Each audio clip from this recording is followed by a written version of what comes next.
एक समय की बात है, देवतागण विपत्ति में फंस गए तो भगवान शिव से मदद मांगने आए। उस समय कार्तिक और गणेश भी उनके पास थे। देवताओं की सारी समस्या सुनकर भोलेनाथ ने कार्तिक और गणेश दोनों से पूछा, तुम में से कौन है जो इनकी समस्याएं दूर कर सकता है? कार्तिक ने कहा, मैं कर सकता हूँ इनकी समस्या दूर, और गणेश भगवान ने कहा, मैं कर सकता हूँ। यह सुनकर भोलेनाथ ने सोचा, दोनों ही अपने आप को महान बता रहे हैं, लेकिन इन दोनों में से एक कोई है, तो मैं कैसे साबित करूं कि कौन है? यह सोच विचार करके भोलेनाथ ने कहा, हम तुम दोनों की परीक्षा लेंगे। जो भी इस परीक्षा में उत्तेज होगा उसी को हम देवताओं की सहायता के लिए भेजेंगे। जब भोलेनाथ ने ये सब कहा तो कार्तिक अपनी मोर पर सवार होकर पृथ्वी की परिक्रमा लगाने के लिए चल पड़े, लेकिन गणेश जी वहीं खड़े रहे और गणेश जी सोचने लगे, अगर मैं अपने मूषक को लेकर जाऊंगा तब भी मैं पृथ्वी की परिक्रमा नहीं लगा पाऊंगा, तो मैं क्या करूं? यह सोच विचार कर रहे थे, तब तक कार्तिक पूरी पृथ्वी की परिक्रमा लगाकर वापस आ गए और बोला, पिताजी देखो, मैं ही देवताओं की मदद करने में सक्षम हूँ। जब कार्तिक वापस आ गए, शंकर भगवान ने गणेश जी से पूछा, पुत्र आप क्यों नहीं गए पृथ्वी की परिक्रमा लगाने? तब गणेश जी ने कहा, पिताश्री मेरे माता पिता में पूरा संसार समाया हुआ है, तो मैंने अपने माता पिता की परिक्रमा लगा ली, तो समझो पूरी पृथ्वी की लगा ली, तो मैं पृथ्वी की परिक्रमा लगाऊं या अपने माता पिता की, एक ही बात है। यह सुनकर भोलेनाथ बहुत प्रसन्न हुए और उन्होंने कहा, जाओ तुम देवताओं की मदद करोगे।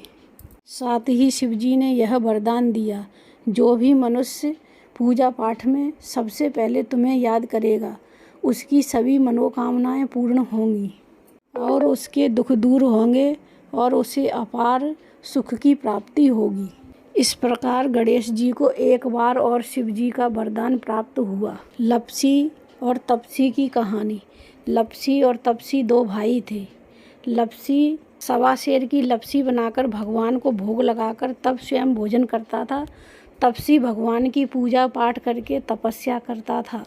एक दिन दोनों में कुछ कहासुनी हो गई तो तपसी बोलने लगा कि मैं भगवान की तपस्या करता हूँ, मैं बड़ा हूँ, और लापसी बोला, मैं सवा सेर की लापसी बनाकर भगवान को भोग लगाता हूँ, मैं बड़ा हूँ। ऐसे दोनों में खूब बहस होने लगी। ऐसे कहकर दोनों ज़ोर ज़ोर से लड़ने लगे। उधर से नारद जी निकले। नारद जी यह देखकर बोले, क्यों लड़ रहे हो? तो तापसी बोला, मैं भगवान की तपस्या करता हूँ, मैं बड़ा हूँ, और लापसी बोला, मैं भगवान का सवा सेर की लपसी बनाकर भोग लगाता हूँ, मैं बड़ा हूँ। यह देखकर नारद जी ने कहा, मैं तुम्हारा फैसला करूँगा, मैं तुम दोनों का निर्णय करूँगा, कल मैं आऊँगा तब मैं बताऊँगा कौन बड़ा है। तो नारद जी चले गए। दूसरे दिन दोनों नहा धोकर भगवान की भक्ति करने के लिए मंदिर पहुँचे। नारद जी ने एक एक 1.25 करोड़ की एक एक अंगूठी वहाँ डाल दी और छुप गए। तो तपसी पूजा पाठ कर रहा था, जैसे ही उसे अंगूठी पर नज़र पड़ी तो उसने उठा के पैर के नीचे दबा ली, और लापसी ने देख ली तब भी अनदेखा कर दिया और अपनी पूजा पाठ में लगा रहा। उसने सवा सेर की लापसी का भगवान को भोग लगाया। भोग लगाने के बाद तब स्वयं बैठकर उस लापसी को स्वयं उसने खाया। यह देखकर नारद जी ने, दोनों की पूजा पाठ समाप्त हुई, तब नारद जी आए तो तापसी ने बोला, अब बताओ कौन बड़ा है? तो नारद जी ने कहा, खड़े हो जाओ। तो तपसी खड़ा हुआ तो उसके पैर के नीचे वह अंगूठी थी। तब नारद जी ने कहा, ये अंगूठी मैंने ही डाली थी, और आप पूजा पाठ भले ही जितनी भी कर लो, चाहे आप कितनी भी तपस्या कर लो, लेकिन आपकी चोरी करने की आदत नहीं गई। और यही अंगूठी लापसी ने भी देख ली, देख के भी उसने अनदेखा कर दिया और अपनी भगवान को भोग लगाकर तभी उसने भोजन किया। तो तुम्हारे मन में लालच है और चोरी करते हो, तो तुम्हें कोई भी फल मिलने वाला नहीं है।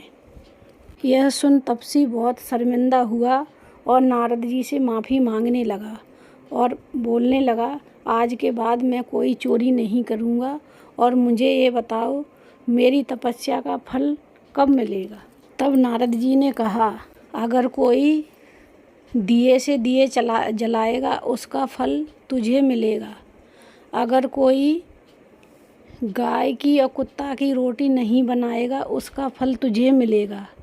अगर कोई ब्राह्मण को भोजन कराने के बाद दक्षिणा नहीं देगा उसका फल तुझे मिलेगा। अगर कोई माँ बहन को साड़ी देगा उसके ऊपर दक्षिणा नहीं रखेगा उसका फल तुझे मिलेगा।